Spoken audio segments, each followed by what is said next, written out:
Pero dati, ang hirap talaga ng research, di ba? Ay, oo. Lahat ng letters ng encyclopedia, bubuksan mo kung saan yung Correct. first letter na hinahanap mo. Ngayon, pindot-pindot na lang, di ba? Maghahanap ka ng libro sa mga bookstores. Oo, library, ngayon, pupunta mabilis. ka. Everything is in the palm of your hand. Correct, Yeah. ganun na. Di ba?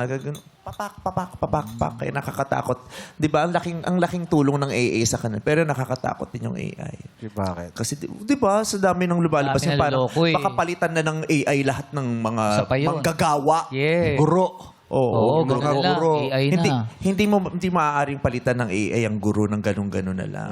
Kasi yung AI walang empathy. Yes. Oo. 'Di ba? Correct. Walang soul, walang Hindi pwede pangalawang magulang. Kaya hindi lahat ng trabaho mapapalitan ng AI. Katulad ng hold-upper, hindi mapapalutan ng AI. Imagine mo, hinold Walang up ako. emosyon Sino eh. ang hold up sa'yo? AI. Walang emosyon.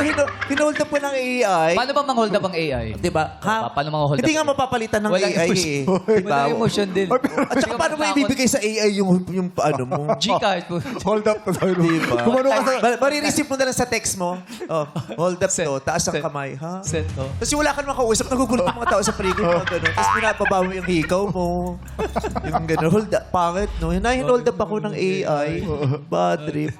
Napaaway ako. Bakit? Binuli ako ng AI. Binutukan ka ng AI, no? Ang bad trip nun.